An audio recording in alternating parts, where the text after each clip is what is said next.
In this video, I'm going to show you guys how to make a graph in Microsoft Excel.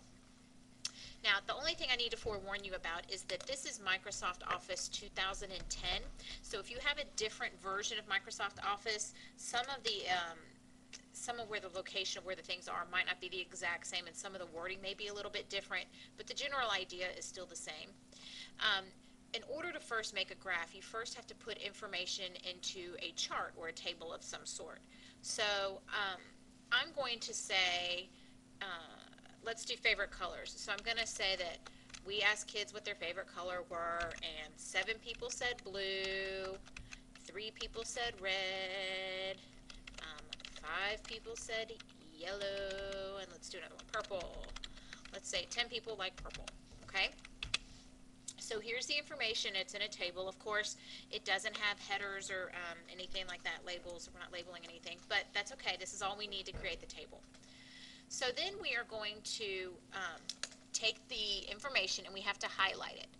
It is not going to highlight the first cell because each of these are called cells in Microsoft Excel.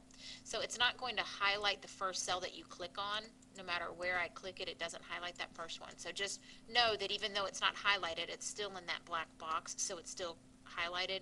And you don't want to highlight more than the data. Like, I'm not going to highlight all that because I don't need that. I'm only going to highlight the data.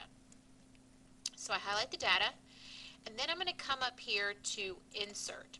And when I get to insert, it gives me all these different options for different types of graphs. Because this data right here is information that should be displayed in a bar graph, I'm going to choose that. I don't want to choose a line graph because it doesn't deal with time. I'm not going to use a pie chart because we're not talking about percentages. We're not going to use a scatter plot because we're not graphing two things. We're just strictly going to make a bar graph that shows favorite color. So we click on bar, and we can choose which kind. With Excel, for some reason, and this really isn't that technical, but for some reason they do bar graphs go up here to the right, like to the side, and column go up and down. I'm actually going to choose a column just because I want it up and down like this. Now, it doesn't matter which which one of these that you pick. I'm just going to pick the top one, which is two-dimensional. And so then here it places the graph into Excel. But this isn't completely done because I'm missing some labels and things, right? So the first thing I'm going to do is I'm going to erase right here, or delete right here where it says Series 1, just because that I don't like that. Then I've got to put in a title. So you have to make sure, like, see how my graph isn't clicked here? Well, I've got to make sure that I click on the graph so that it's selected. And when I do that, this comes up here where it says Chart Tools. I can click on the Layout tab, and it gives me some options of things that I can do to this chart.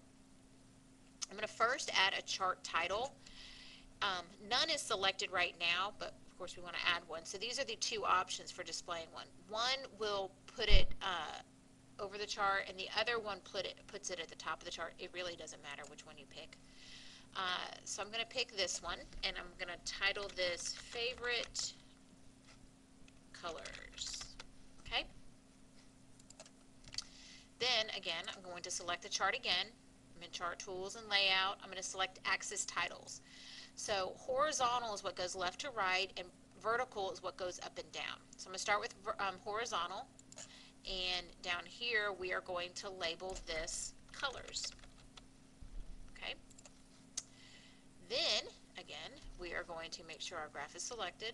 Select vertical. Now, the choices here are just, these choices just depend on how you want your font. Like, do you want it to the side? Do you want it to go up and down? You know, it really doesn't matter. I am going to pick this way so that my words go this way.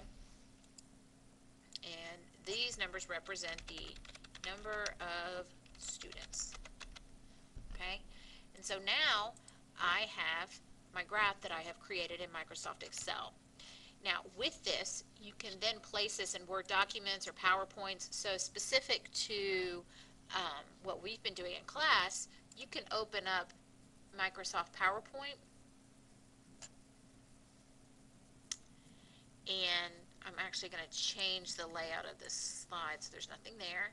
I can come over here, I can click on this graph and then right click it to copy it, come over here in PowerPoint, right click and paste, and you have different pasting options, of course, if depending on what version of PowerPoint you have, but the newer version gives you, do you want to keep it the same, or how do you want the formatting to be? It doesn't matter to me which one you pick. And then once it's in here, you can make it larger, or however you want, as far as to center it, play with it, things like that. Okay. Now, I probably should have said this. If you do want to play with the colors, you can really start going to town with the colors and the fill and the color and things like that. You know, I'm not too concerned about that. I just want to make sure that the information is correct and you've got all the labels. Okay.